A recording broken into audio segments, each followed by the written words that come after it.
আসসালাম মা তুই? বাবা, তুমি এখানে? আমি তো এই অফিসে চাকরি করছি দীর্ঘ 2 বছর। তুই এখানে কেন? তুই কার কাছে এসেছিস? আমি তো আজকে অফিসে জয়েন্ট হয়েছি। আজকে যে আমার অফিসে বড় ম্যাডামে জয়েন করার কথা ছিল, সেটা কি তুই? জি বাবা। কি বলিস? আমি স্বপ্ন দেখছি না তো মা? না বাবা। আমার মেয়ে এই অফিসের বড় বস। হ্যাঁ বাবা। তোর কাছে একটা অনুরোধ রাখবো মা। এই অফিসে আমি যে তোর বাবা, এই কথা কাউকে বলবি না। কি বলছো বাবা? না বাবা, আমি এটা মানতে পারবো না। আমি গর্ব করে সবাইকে বলবো যে তুমি আমার বাবা। না মা, এটা তোর আত্মসম্মানে বাদ দে। মানুষ তোকে খারাপ বলবে, তোকে নিচুভাবে দেখবে মা, সম্মান দেবে না। না বাবা, এখানে আমার আত্মসম্মানে বাঁধবে কেন বাবা, বলো তো? আমি আরো গর্ব করে বলবো যে তুমি আমার বাবা। একজন সৎ, পরিশ্রমী, আদর্শবান আমার বাবা। ঠিক আছে বাবা, আমি এখন রুমে যাই, তুমি একটু পরে আসো। না না না মা, অফিসে ঢোকার পারমিশন আমার নাই। না বাবা, না করতে পারবে না, এটা তোমার মেয়ের আদেশ। আচ্ছা ঠিক আছে ম্যাডাম। বাবা, কিসের ম্যাডাম? তুমি আমাকে নাম ধরে বলো। আচ্ছা ঠিক আছে, যাই। তুমি আসো কিন্তু একটু পরে অফিসে। আমার মেয়ে আমার অফিসের বস। আল্লাহ, তুমি আমার মনের আশা পূরণ করেছ, আলহামদুলিল্লাহ। ম্যাম আসসালামু আলাইকুম। ওয়ালাইকুম আসসালাম। আমার নাম রোহান। আমি অফিসে প্রায় 2 বছর যাবত আছি। তাহলে তো আপনার এই অভিজ্ঞতা আমার অনেক কাজে লাগবে। শুনুন রোহান সাহেব, এই অফিসে ধনী গরিব যারাই আসুক, সবাইকে সমানভাবে সম্মান দিতে হবে, আর সবাইকে স্যার বা ম্যাডাম বলে সম্বোধন করতে হবে। যেহেতু আমরা জনগণের সেবক, সেবাই আমাদের মূল কাজ। ম্যাডাম একটা কথা বলি, এত অল্প বয়সে আপনি এত বড় একজন অফিসার, নিশ্চয়ই আপনার বাবা কোনো মন্ত্রী কিংবা সচিব? সময় হলেই সেটা আপনা আপনি জানতে পারবেন। ঠিক আছে, যাই হোক, আপনি এখন আসতে পারেন, আর কাজে ভালোভাবে মন দিন। জি ম্যাডাম।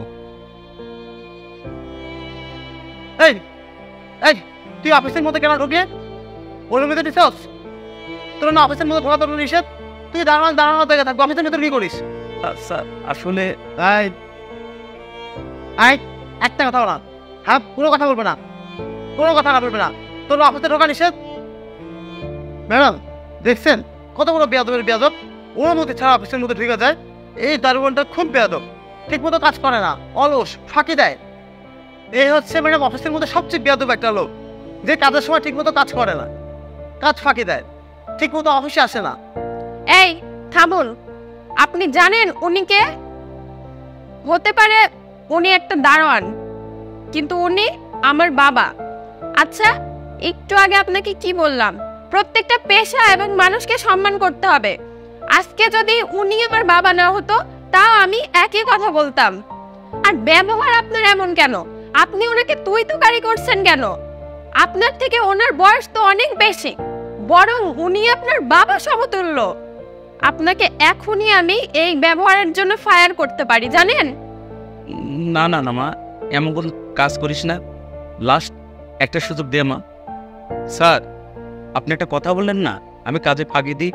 আসলে স্যার, আমি কাজে কোনো ফাঁকি দিইনি, কারণ যখন নামাজের টাইম হয় তখন শুধু আমি নামাজে যাই। ম্যাডাম এক্সট্রিমলি সরি, প্লিজ আমি না বুঝতে পারিনি, প্লিজ আমাকে মাফ করে দেবেন। নেক্সট টাইম যেন আর কখনো এমন কাজ করতে না দেখে। Thank you madam, thank you. Extremely sorry ma'am, এরকম আর হবে না। আশিক, আসসালামু আলাইকুম। বাবা, তোমাকে এমন দারোয়ানের চাকরি আর করতে হবে না। তুমি এসব বাদ দাও তো, তুমি এখন বাসায় বসে থাকবা। না না মা, না, আমি এখনো জোয়ান, আমি এখনো সত্য কাজ করতে পারি। আমি ঘরে বসে থাকতে পারবো না মা। ঠিক আছে বাবা, তুমি যা ভালো মনে করো।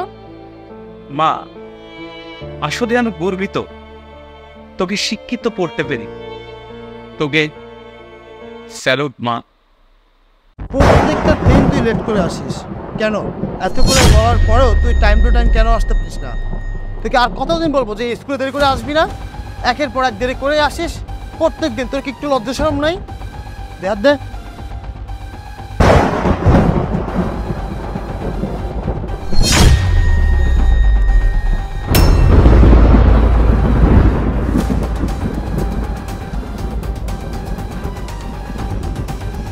আমার ক্লাসে প্রত্যেকটা ছেলে মেয়ে আমার কথা শুনে, আর তুই একটা দিন আমার কথা শুনতে পারলি না? প্রত্যেক দিন তোর ক্লাসে লেট করে আসা লাগবে। আর যদি তুই লেট করে আসিস, লাস্ট ওয়ার্নিং দিয়েছিলাম যে প্রত্যেকটা মিনিটের জন্য একটা করে বাড়ি খাবি। আজকে ঠিক প্রত্যেকটা মিনিটের জন্য একটা করে বাড়ি দিয়েছি। কালকেও লেট করে আসবি, প্রত্যেকটা মিনিটের জন্য একটা করেই বাড়ি খাবি। এখন তুই চিন্তা করে দেখ যে ঠিকঠাক স্কুলে আসবি নাকি আসবি না। আচ্ছা, একটা কথা বলতো, তুই যে এরকম প্রতিদিন লেট করে আসিস, তোর কি লজ্জা হয় না? ক্লাসের প্রত্যেকটা স্টুডেন্ট টাইম টু টাইম ক্লাসে ঢোকে, আর তুই? আচ্ছা স্যার, আর দেরি হবে না। তোরে আমি এত করে বোঝাই আর তুই তারপরও কেন বুঝিস না বলতো? মানে আমার মায়ের কি স্বাদ লাগে? মায়ের খায় কি মজা বস? আরও 2টা বাড়ি দেন। 2টা বাড়ি কেন? স্যার, আমি তো 60 মিনিট লেট করছি। আপনি তো আমাকে 5টা বাড়ি দিয়েছেন, আরও 2টা বাড়ি দেন। লাগবে না, যা।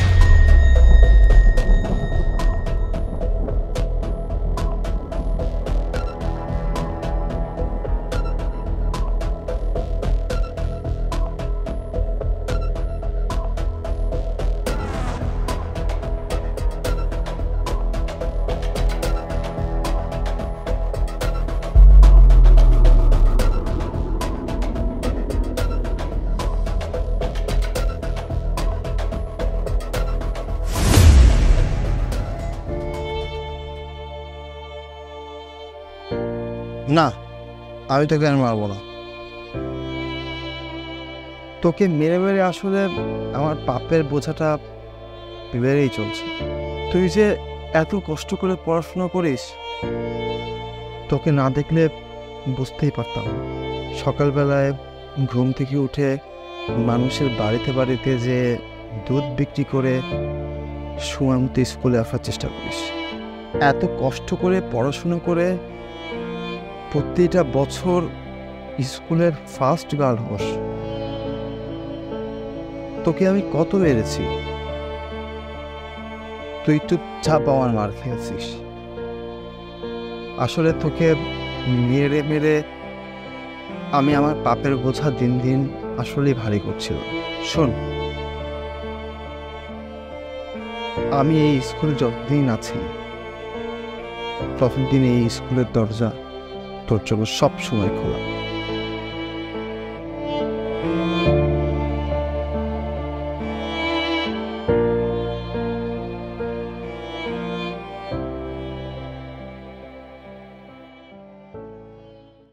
পাঁচ বছর আগে মারা যাওয়া স্ত্রীকে যখন আমি আর একটা পুরুষের সাথে দেখতে পেলাম, খুব হতভম্ব হয়ে গিয়েছিলাম। এটা কিভাবে সম্ভব? আমার স্ত্রী তো সেই 5 বছর আগেই মারা গেছে, তাহলে ও এখানে আরেকটা পুরুষের সাথে কি সুন্দর হেসে খেলে বেড়াচ্ছে আমারই চোখের সামনে। বাহ, এটাও কি সম্ভব? কিন্তু বুঝলাম, হ্যাঁ, আমি কোনো মতেই মেনে নিতে পারতেছি না ব্যাপারটা। না, এখানে দাঁড়িয়ে থেকে লাভ নেই, ওর সাথে যে ডিরেক্ট কথা বলি। আরে দাঁড়াও, আরে তুমি? রোহান, তুমি? আরে তুমি তো মারা গিয়েছো। আমারও তো সেই একই কথা, তুমিও তো মারা গেছো। আরে আজব তো, আমি যদি মারা যাই তাহলে এখানে কিভাবে আসলাম? আমারও তো সেই একই প্রশ্ন, আমিও যদি মারা যাই তাহলে এখানে কিভাবে আসবো? হ্যাঁ, তাই তো। আজব ব্যাপার না পুরো, বলো। আচ্ছা, আমাকে তো তোমার মা বলছিল প্রবাসে তুমি মারা গেছো। কি কি বলছো তুমি এসব? আমার আম্মু তো এটাই বলেছে যে তুমি মারা গিয়েছো। আমি তো একটু আগেও তোমার কবর জিয়ারত করে আসলাম, আর এখন তো দেখছি তুমি ভালোই আছো, সুখে আছো, কি সুন্দর হেসে খেলে বেড়াচ্ছ, নতুন করে সংসারও বেঁধেছ আরেকটা পুরুষের সাথে। ফালতু কথা বলো না তো। উনি আমার কাজিন, ওনার কাল বিয়ে, এলাকায় নতুন আসছে, তাই একটু এলাকাটা ঘুরিয়ে দেখাচ্ছি। ও আচ্ছা, সরি, এক্সট্রিমলি সরি, প্লিজ ভাই কিছু মনে করবেন না। আমি কিছু একটা আন্দাজ করতে পারছি। তুমি কি বুঝতে পারছো কিছু?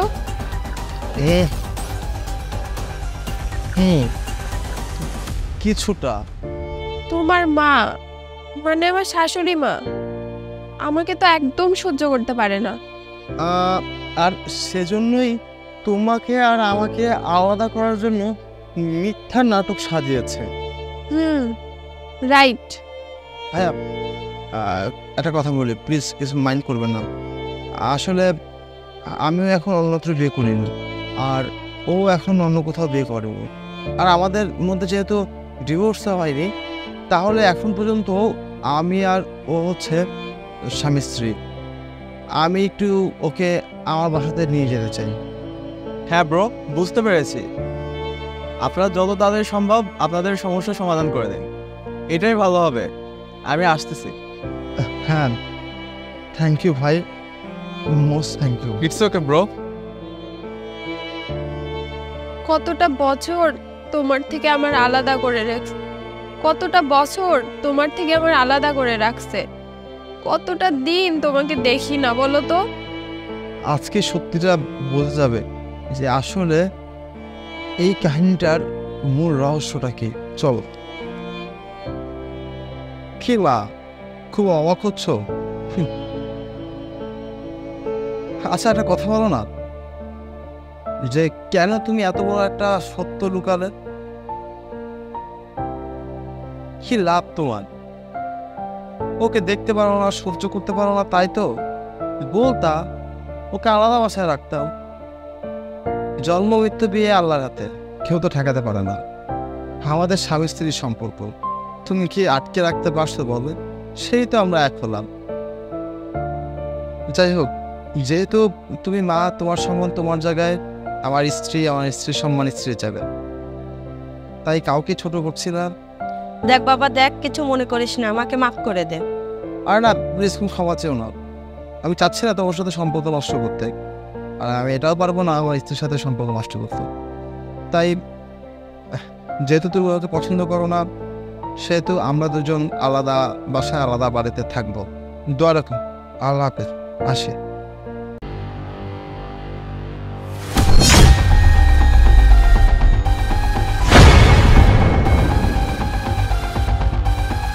ডক্টর সাহেব, আমার গার্লফ্রেন্ডের কি অবস্থা? হ্যাঁ, আপনার গার্লফ্রেন্ডের অবস্থা মোটামুটি ভালো, তবে তার ইমার্জেন্সি কিছু চেক আপ করাতে হবে।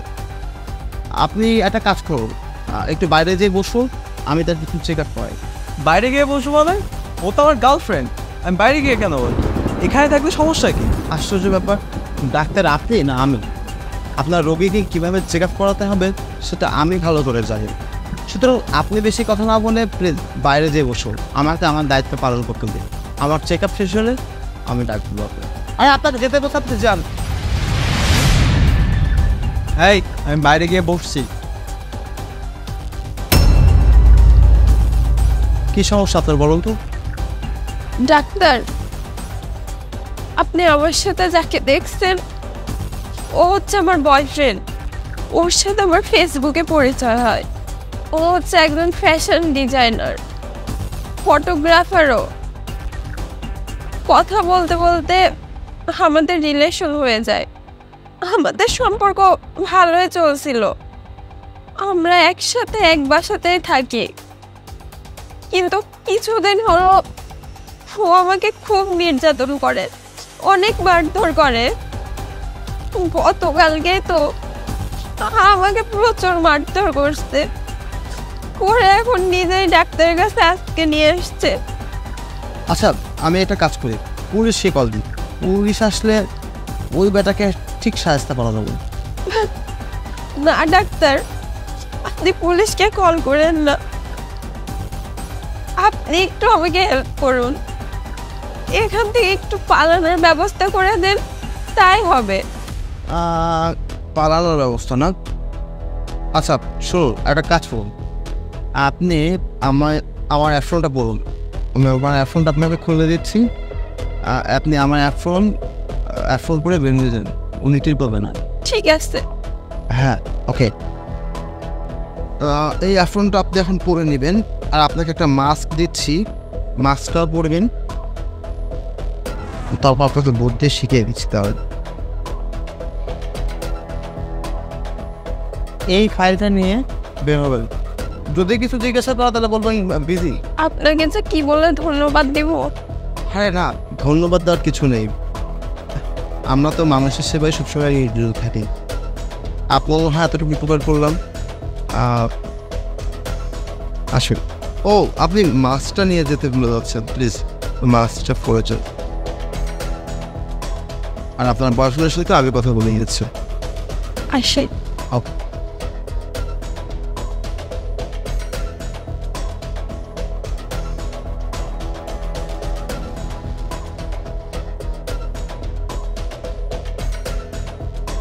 কি ব্যাপার ডাক্তার সাহেব, আমার গার্লফ্রেন্ড কোথায়?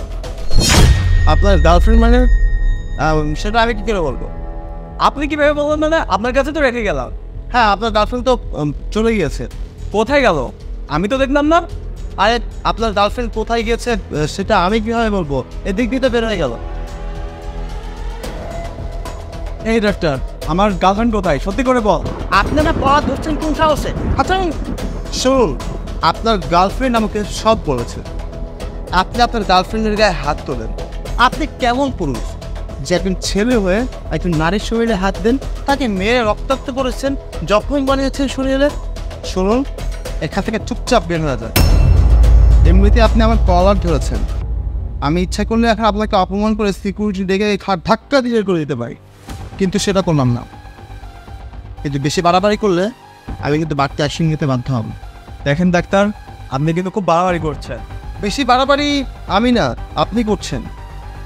এখানে সিসিটিভি ক্যামেরা আছে, আপনি যদি আমার সাথে বেশি তর্কে জড়ান আমি কিন্তু পুলিশ ডাকতে বাধ্য হব। সিসিটিভি ক্যামেরা আপনার গার্লফ্রেন্ড যে জবানবন্দি দিয়ে গিয়েছে সব কিছু রেকর্ড, এবং আপনি আমার কলার ধরেছেন, একজন ডাক্তারের গায়ে হাত দিয়েছেন, সেই সুবাদে আপনার কি হতে পারে আপনার আইডিয়া আছে? আপনার শাস্তি কেমন হতে পারে জানেন তো? তো বাকি পুলিশকে ফোন দিন। না না প্লিজ, পুলিশকে রাখবেন। ঠিক আছে, তবে নেক্সট টাইম আপনি আপনার গার্লফ্রেন্ডের সাথে যোগাযোগ করার কোনো চেষ্টাও করবেন না। আর আমি যদি সেটা জানতে পারি, সব ডকুমেন্টস প্রুভমেন্ট থেকে যাবে, আমি নিজে ওনার বেলো যান। এখন এখানে দাঁড়িয়ে কি শুনছেন? বেরো যান। কিরে ভ্যান ওয়ালি, মাইয়া মানুষ আমার ভ্যান চালায়। তো কি হয়েছে? মায়া মানুষ মনে হচ্ছে ভ্যান চালাইতে পারে না। ভ্যান চালাইতে পারো তো? ভ্যান যদি নাই চালাইতে পারি তাহলে নিয়ে কি বাইর হইতাম? এই মুখে মুখে তর্ক করো কেন? তুমি ভ্যান চালাও, আমরা প্যাসেঞ্জার, আমাদের সাথে ভালো ব্যবহার করবা। আচ্ছা ঠিক আছে, ওঠেন। 1 মিনিট, তোমরা রোহানের মেহরাব না? স্কুলে একসাথে পড়তাম, কত খেলা করতাম, আনন্দ করতাম, ঘুরতাম। এই কবে তোর সাথে পড়তাম? হ্যাঁ দেখছো, এটা ভ্যানওয়ালি, সে আবার আমাদের সাথে বন্ধুত্ব করতে চায়। কত বড় সাহস! আমরা কত বড় একটা স্কুলে পড়াশোনা করেছি জানিস? আর এরকম স্কুলে পড়ার যোগ্যতা তোর নাই। আর খবরদার, আর তুই হচ্ছে আমাদের সাথে তোকে মিলাবি না। তুই ভ্যানওয়ালির মতোই থাকবি। হ্যাঁ ঠিক। তোমরা এগুলা কি কইতেছো? আরে আমি অরি, তোমরা আমারে ভুলা গেছো। আমরা না একসাথে পড়তাম, ইন্টারে উঠা আমার আব্বাই মারা যায়, তখন সংসারের সব দায়িত্ব আমার উপরে পড়ে। এই জন্যই এই পথটা বেছে নিয়ে লাগছে। সংসারে আয় করার মতো কেউ নাই। অনেক চেষ্টা করছি একটা চাকরি জোগাড় করার জন্য, কিন্তু কেউ না দেয় নাই। আচ্ছা আচ্ছা, এবার বুঝতে পারছি। তুই আমাদের এই বন্ধুত্বের দোহাই দিয়ে মানুষে বলে বেড়াবি, বড় বড় গল্প করে বেড়াবি না, আমার বন্ধু উমুক, আমার বন্ধু তমুক। হ্যাঁ, এবার ক্লিয়ার। ও একটা ভ্যানওয়ালি, ভ্যান চালায়, মানুষের কাছে বলে বেড়াবে আমার অমুক বন্ধু এই অফিসার, আমার অমুক বন্ধু ওই অফিসার। বুঝতে পারছি বুঝতে পারছি। তুই ঠিক বলছিস, ওর ধান্দা আমি বুঝতে পেরেছি। তোমরা আমার বন্ধু হইয়া আমার একটু সহানুভূতি দেখাবা, তা না কইরা তোমরা আমারে ছোট করতেছো, এমন অপমান করতেছো। কেমন বন্ধু গো তোমরা? এই, তুই না আমাদের বন্ধু ছিলি না আমাদের বন্ধু হবে, কোনোটাই না। বেশি কথা বলবি না, ভ্যান চালকের মতো থাকবি, সারা ফকিন্নি বস্তি কোথাকার। হ্যাঁ, তুই ঠিকই বলেছিস, এইসব ছোট লোকদের খুব ভালো করে চেনা আছে। লজ্জা করে না তোর যে আমাদেরকে বন্ধু বলে দাবি করিস? এই, আমাদের ইন্টারভিউর সময় নষ্ট হয়ে যাচ্ছে, তাড়াতাড়ি চল। আচ্ছা ঠিক আছে, ওঠো।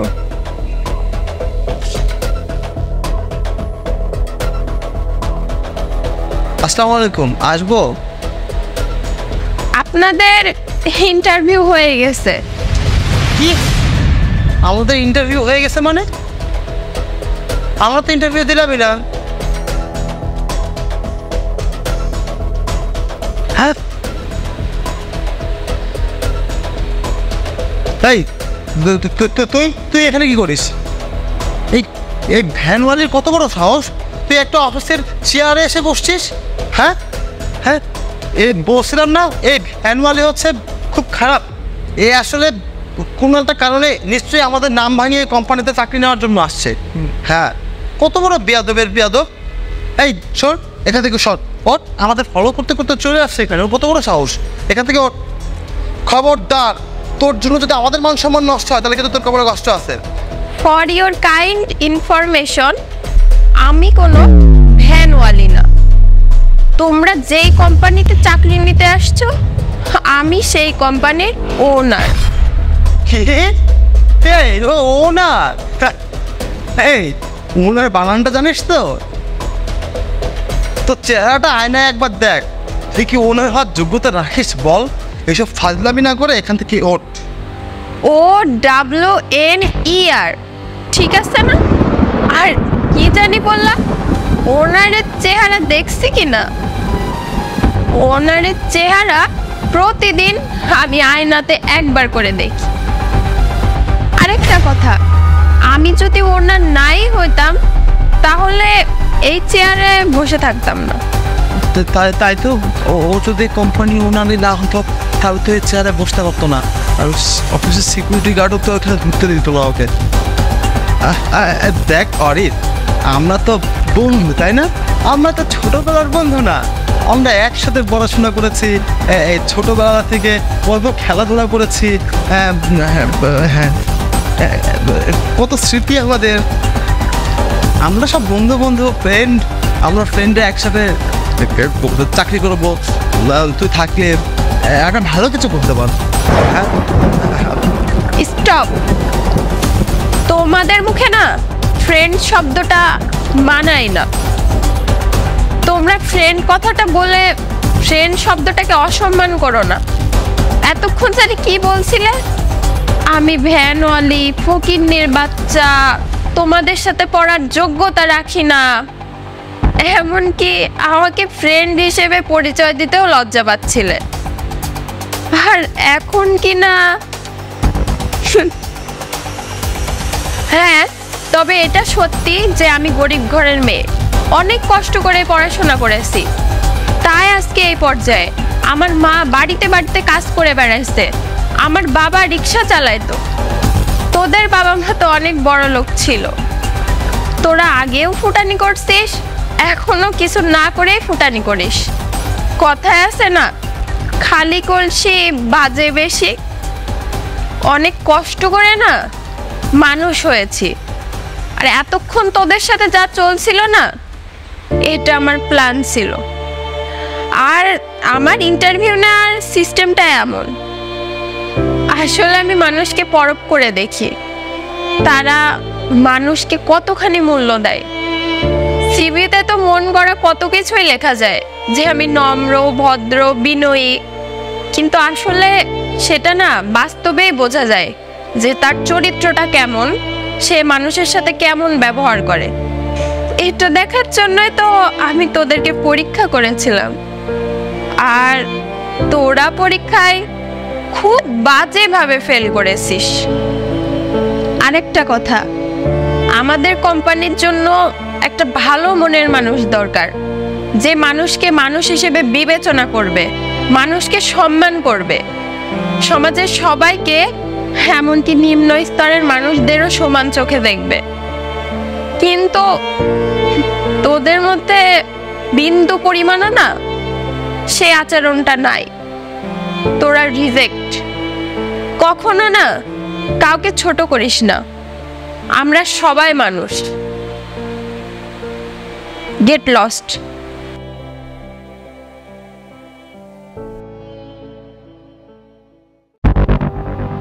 ও ভাইয়া, 10 টাকার ভাত দেন তো। আচ্ছা, আবার দাঁড়ান, ভাতটা নিয়ে আসে।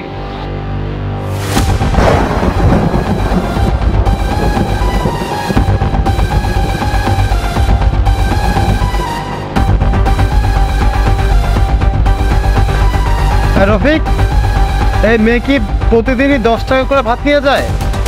জি স্যার, প্রতিদিনই 10 টাকা করে ভাত নিয়ে যাই। ও আচ্ছা, তুই একটু দোকানটা দেখ, আমি আসছি। আচ্ছা ঠিক আছে।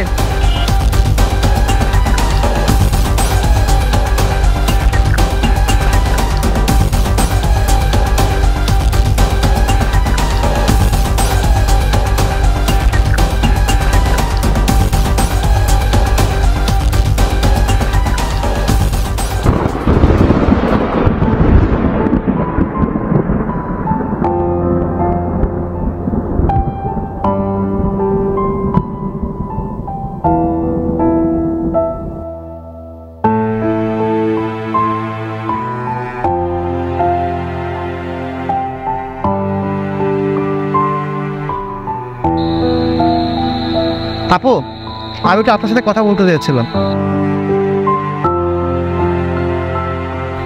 জি বলুন। আচ্ছা, একটা কথা বলো তো, তুমি প্রত্যেক দিন আমার হোটেল থেকে 10 টাকা করে ভাত নিয়ে যাও, কিন্তু শুধু 10 টাকার ভাতই কেন অন্য কিছু কিনতে পারো না? আর এভাবে মরিচ দিয়ে সাদা ভাত এভাবে কি খাওয়া যায়?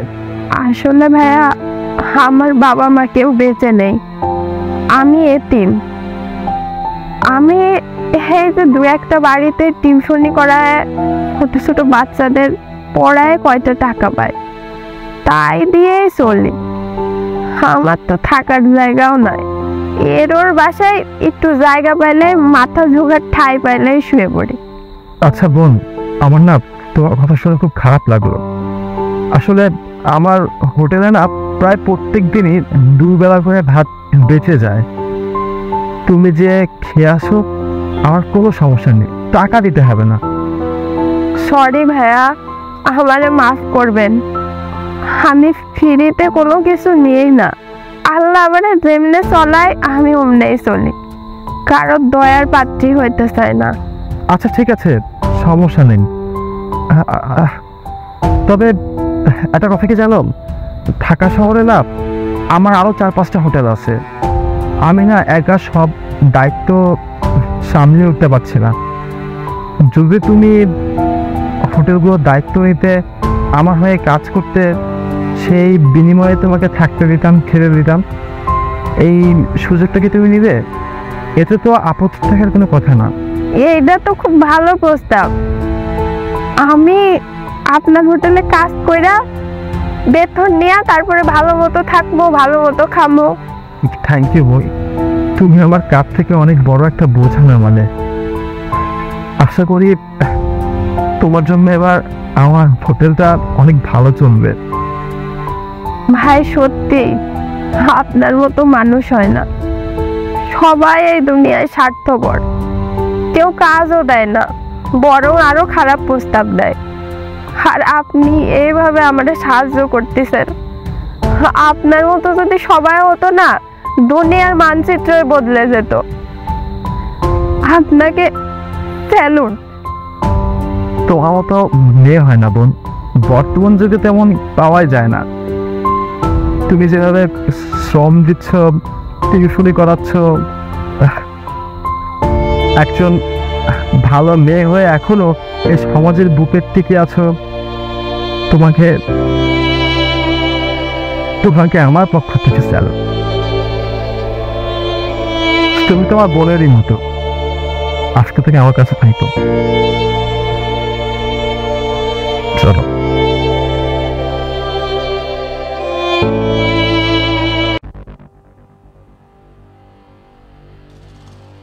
ভাই, এই আমার কাছে না 1 লাখ টাকার একটা ফোন আছে, 10,000 টাকায় দেবো, নিবেন? 1 লাখ টাকার ফোন মাত্র 10,000 টাকায়, এত কম দামে? হ্যাঁ নিব, কিন্তু অরিজিনাল তো? আরে কি কয়, ভালো না মানে একদম বড় লোকের প্রসেস থেকে বাইরে নিউজ, একদম অরিজিনাল। আরে ভাই, চেক করে নেন, এত কথা বলার টাইম নেই আমাদের। দেখি দেখি ফোনটা দেখি। ভাই চুরি করছেন না? অনেক সুন্দর। নতুন দেখছেন, চকচক করছে একবারে। আরে ভাই, আমার কাছে তো 10,000 টাকা নাই, 5,000 টাকা হবে। আরে ধুর মিয়া, এত দামি একটা ফোন দিলাম আর 10,000 টাকা দিতে পারবেন না? এটা কোনো কথা হইলো? আচ্ছা, আপনি এক কাজ করেন, আপনি এই ফোনটাও দেন আর আমাদের 5 কোটি টাকা দেন। আমার ফোনটাও দিয়ে দেবো? 1 লাখ টাকার ফোন দিয়ে দিই, ওইটা ভালো। হ্যাঁ, তোমার মানে একটা সুন্দর, মানে একটা সহায় দাও। হ্যাঁ, দাও ফোনটা দাও। আরে ভাই, এত দেখা লাগবে না, একদম অরিজিনাল। ও ভাই, সিমটা খোলা হয়নি, দেন সিমটা খুলে নি। নেন ভাই সিম। এই সিমটা খোলো তো। হ্যাঁ, পুলিশ। কই, এখানে তো পুলিশ নাই। আমার টাকাও গেল, আমার ফোনটাও গেল।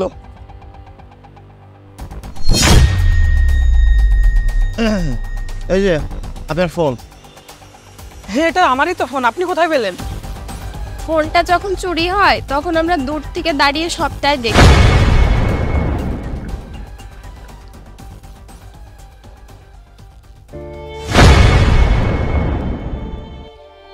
অনেক ধন্যবাদ আপনাকে। ঢাকা শহরে আমি টিউশনি করে চলি, অনেক কষ্ট করে ফোনটা কেনা, সৎ পথে ইনকাম তো, এই জন্য আল্লাহ তাআলা আপনাদের উসিলায় হয়তো ফোনটা আমাকে আবার ফিরিয়ে দিয়েছে। অসংখ্য ধন্যবাদ আপনাদের। ধন্যবাদ দিয়ে ছোট করবেন না, মানুষ হিসেবে এটা আমাদের দায়িত্ব। ভাইয়া, কিন্তু আপনারা কিভাবে উদ্ধার করলেন এটা? কিভাবে আবার?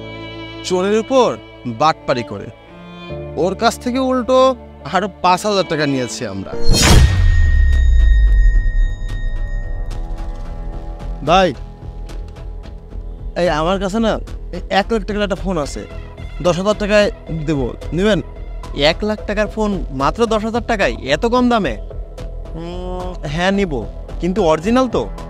আরে ভালো না মানে একদম বড় লোকের প্রসেস থেকে বাইরে নিউজ, একদম অরিজিনাল। আরে ভাই, চেক করে নেন, এত কথা বলার টাইম নেই আমাদের। দেখি দেখি ফোনটা দেখি। ভাই চুরি করছেন না? অনেক সুন্দর। হ্যাঁ, নতুন দেখছেন, চকচক করছে একবারে। আরে ভাই, আমার কাছে তো 10,000 টাকা নাই, 5,000 টাকা হবে। ভাই, এটা ঢাকা শহর, একটু সাবধানে চলবে না? এই ঢাকা শহরে পকেট মারের অভাব নেই, কেউ কারো চিন্তা একবারও করে না, কে কাকে মেরে ধরে খেয়ে বেঁচে থাকবে সেই নিয়ে ব্যস্ত থাকে, একটু সাবধানে থাকবেন। ঠিক আছে ভাইয়া, আসসালামু আলাইকুম। ওয়ালাইকুম আসসালাম। আসো।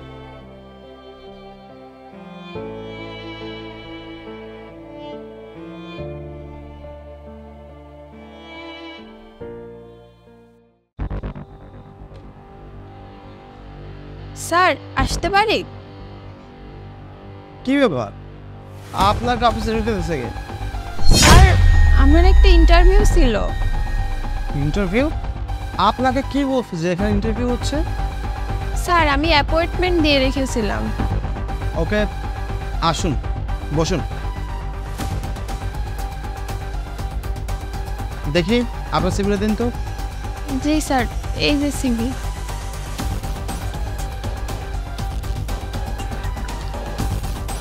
কোয়ালিফিকেশন তো ঠিকই আছে, কিন্তু কিন্তু আপনার চেহারা কি করবেন? সরি স্যার, আমি আপনার কতটা বুঝতে পারিও। দেখুন, আপনাকে যদি আমি এই অফিসের জবটা দিয়েও দেই তাহলে প্রত্যেকদিন আপনার এই বিভৎস চেহারাটা না আমাদের কর্মচারীদের দেখতে হবে। আর সবচেয়ে বড় কথা, আমাদের কর্মচারীরা খুব হেজিটেশন ফিল করবে। যখন কমফোর্ট ফিল করবে না, আপনাকে দেখে বিরক্ত বোধ করবে, তখন প্রেশারটা কিন্তু আমার উপরে আসবে, যেটা কোম্পানির জন্য খুব খারাপ একটা দিক। স্যার, আপনি তো আমার কোয়ালিফিকেশন দেখে আমাকে চাকরি দিবেন, আপনি এরকম চেহারা কেন দেখতেছেন স্যার? যাই হোক, আমি এখানে আপনার জবটা দিতে পারবো না, আপনি আসুন। বাই দ্য ওয়ে, আপনার চেহারাটা কি জন্মগতভাবে হয়েছে? না স্যার, আমার চেহারা জন্ম থেকে এমন না, আসলে একটা ছেলে আমাকে অ্যাসিড মারছিল। ও আই সি। আসলে আপনাদের মতো মেয়েরা না, মানে কি জানি, সারাদিন প্রেম ভালোবাসা, ফেসবুক চ্যাটিং যাবি নিয়ে পড়ে থাকেন। এই আপনারা মেয়েরা দু চারটা ছেলেদের প্রেম করেন, প্রেম করার পর আবার ছেড়া দেন, ছেঁকা দেন, ছেলেরা কষ্ট পায়। এই জন্যে আপনার প্রতি বিরক্ত হয়ে আপনার এই অ্যাসিডটা মারছে, বুঝতে পারছি। তা আপনার কোন প্রেমিককে ধোকাটা দিয়েছে? স্যার, আপনি ভুল বুঝতেছেন, কোনো ছেলের সাথে আমার রিলেশন ছিল না, এমনকি এই কারণে আমাকে অ্যাসিড মারা হয়নি। দেখেন, আমার কথা ভুল হচ্ছে না, আমি সব কিছুই বুঝি। যে মানুষ এরকম ধোকা দিতে পারে একটা মানুষকে, সেই মানুষ আবার আমাদের কোম্পানিতে জয়েন করবে, আমাদের কোম্পানির জন্য কি এটা মঙ্গল হবে বলেন? আপনি যদি একটা মানুষকে ধোকাই দিতে পারেন, আমাদের কোম্পানিকে যে আপনি ধোকা দিবেন না, তা আর কি মানে আছেন? সুতরাং আপনি বেরিয়ে যান, আপনার চাকরিখানে। স্যার, আমার কথাটা একটু বোঝার চেষ্টা করেন, আমি কিছু বলতে চাই। শুনুন, আপনার কথা যা বোঝার, যা বলার আপনি বলেছেন, আর আমার যা বোঝার তা আমি বুঝে গিয়েছি। আমার না বুঝতে হবে না। আপনাকে একটা কথা বলেছি, আপনার চাকরি অফিসে হচ্ছে না, ব্যাস শেষ। আপনি আসুন তো আসুন। আপনার এই বিভৎস চেহারা না আমার দেখতে একদমই ভালো লাগছে না, গায়ের মধ্যে কেউ শিউরে উঠতেছে, খিনখিন করতেছে। যান না স্যার, প্লিজ স্যার। আপনি কি আমার কথাটা শোনেন নাই? বেরোন। এই ভাইয়া, আমাদের নেক্সট প্রজেক্টের ফাইলটাকে রেডি হয়েছে? আরে ম্যাম, আপনি আমাদের অফিসে? আরে এই, তুই ধোকাবাজি মেয়েটাকে চিনিস? আরে ভাইয়া, তুমি এসব কি বলছো? আমাদের বোনকে কিছু বকাটের ছেলে অ্যাসিড মারতে গিয়েছিল না, ঠিক সেই সময় আমাদের বোনকে এই আপুটা বাঁচায়। উনি না থাকলে অ্যাসিডটা আমাদের বোনের গায়ে যায়। কি বলতেছিস তুই? এটা তুই সত্যি বলছিস? হ্যাঁ ভাইয়া, এটাই সত্যি। তার মানে উনি সেই মহিলা? উনি না থাকলে তো তাহলে আমাদের বোনটারা যে অবস্থা হতো, আমার বোনকে বাঁচানোই যেত না। দেখুন, এক্সট্রিমলি সরি, আমি আপনার কাছে হাত জোর করে মাপ চাচ্ছি।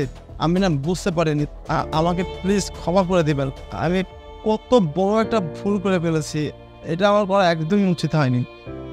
দেখুন ম্যাম, প্লিজ, আমি না সত্যি এবং আমার কাজটা করা একদম উচিত হয়নি। আপনি কালকে থেকে প্লিজ অফিসে জয়েন করুন।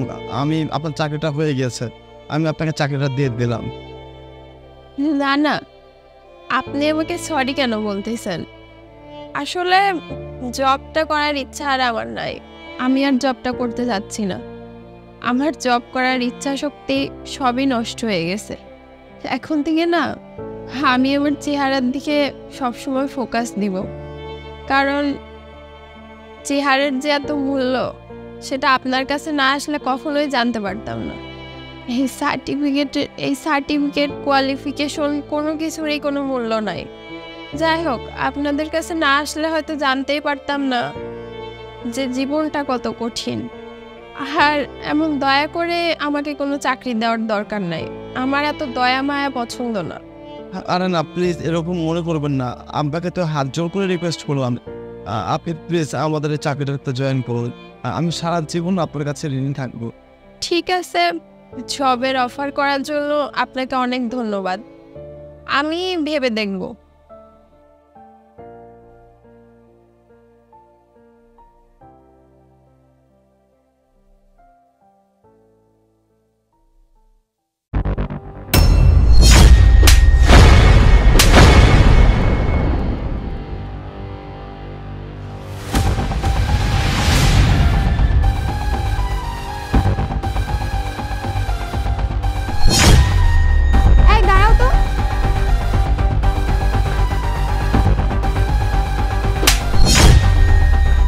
কুত্তার বাচ্চা, তুই এবার ওড়না ফেলাই দিলে, তোর সাহস কত বড়? এই ফকিন্দির বাচ্চা, আমার গার্লফ্রেন্ডের সাথে দুষ্টামি করোস? তোকে না 2 দিন আগেও নিষেধ করছি তুই আমার গায়ে হাত দিবি না। তুই সেদিনও গায়ে হাত দিয়ে হাতে ভিক্ষা চাইছিস, বুইড়া হয়ে গেছিস। 2 দিন পর তো কবরে যাবি, তাও কোনো লজ্জা শরম নাই? মেয়ে মানুষ দেখলে জিব্বা ল্যাক ল্যাক করে না? জামাই বাচ্চা, মেয়ে দেখলে হুঁশ থাকে না? লজ্জা বেড়া কোথাকার। তোদের মতো মানুষদের জন্যই না ভালো মানুষগুলো কোনো দাম পায় না। তোর একদিন কি আমার একদিন। ওঠ ওঠ ওঠ। ওই মিয়া, আপনি জানেন ফকিন্দির বাচ্চা কি করছে? ও আমার গার্লফ্রেন্ডের অন্য ধরে টান দিছে। আপনি জানেন এই ফকিরের বাচ্চা কি করেছে? এই ফকিরের বাচ্চাটা যদি আজকে না থাকতো না, আপনি আপনার গার্লফ্রেন্ডে আর পাইতেন না। এই ফকিরের বাচ্চাই আপনার গার্লফ্রেন্ডকে বাঁচাইছে। মানে মানে মানে চাই আমি বুঝাইতেছি। শোনো দিকে আয়, দেখ ওর টাকা, দেখ দেখ দেখ, দেখছিস? আরেকটির জন্য তোর গার্লফ্রেন্ড মরে নাই, বাইচে গেছে। ওর কপাল ভালো, একমাত্র ওই ছিল বিধায়। বুঝছিস? এই ফকিরের বাচ্চাটাই যদি তোর গার্লফ্রেন্ডের অন্যটা নাটান দিত না, তাহলে এককেলে যাইতো। ইস, তোর গার্লফ্রেন্ড যদি মরে যেত না, খুব খুশি হইতাম। এটা তোদের জন্য উচিত শিক্ষা হইতো। তোরা গরিব মানুষ দেখলে যা তারা ব্যবহার করিস, কিছু মনেই করিস না। কিন্তু এই ফকিরের বাচ্চা, এই গরিবের বাচ্চাটাই তোর গার্লফ্রেন্ডে বাঁচাইছে। তোর গার্লফ্রেন্ড চাক্কার লগে পেঁচায় মরতো, ওটাই ভালো হইতো। শুনুন, মানুষ গরিব হতে পারে, কিন্তু আমাদের এই সমাজের চলার পথে না কে কখন কাজে আসে আমরা কেউই জানি না। দেখলেন তো কত বড় বিপদ থেকে এই মানুষটা আপনাকে বাঁচিয়েছে, আর তাকেই কিনা আপনারা ছি ছি ছি গায়ের পর্যন্ত হাত তুললেন। একবার আপনাদের বিরুদ্ধ বাদলা না, আর আপনি একজন মেয়ে হয়ে বাবার বয়সে একজন মানুষের গায়ে কীভাবে হাত তুলতে পারলেন? খুব লজ্জাজনক ব্যাপার। আপনাদের হিকায়ত জ্ঞান না আসলে নেই। কাউকে বিচার করার আগে তার ভেতরটাকে জানার চেষ্টা করবেন, তারপর বিচার করবেন। আই থিঙ্ক আপনারা বুঝতে পেরেছেন যে আমি কি বুঝতে পারছি। আসলে ভুলটা আমাদেরই ছিল। আমরা বাইকে করে বেখেয়ালভাবে যাচ্ছিলাম। সরি চাচা, আমাকে মাফ করে দেন। দেখেন ভাইয়া, আমরা ইচ্ছা করে এটা করিনি। আমরা তো মনে করেছিলাম উনি খারাপ, কিন্তু উনি যে আমাদের ভালোর জন্য এই কাজটা করছে একবারের জন্য বুঝতে পারিনি। আমি সেদিনও ভুলছিলাম, আজকেও ভুল করছি। আপনার গায়ে আমি না জেনে থাপ্পড় মেরে ফেলছি। আপনি আমাকে মাফ করে দেন। আপনি যদি আমাকে মাফ না করেন, আল্লাহ আমাকে মাফ করবে না। প্লিজ, আমি হাত জোড় করে ক্ষমা চাচ্ছি, আমাকে প্লিজ মাফ করে দেন। প্লিজ আমাকে মাফ করে দেন, আমার অনেক বড় ভুল হয়ে গেছে। তোমারে মাফ করে দিলাম মা, কিন্তু চলার পথে সাবধানে চলাচল করো মা। চাচা, আমারেও মাফ করে দিয়েন। আমি না বুঝে আপনার গায়ে হাত দিয়ে ফেলেছি। বাবা, তুমিও বাইক একটু সাবধানে চলাইও বাবা। ঠিক আছে চাচা, আমি যাই।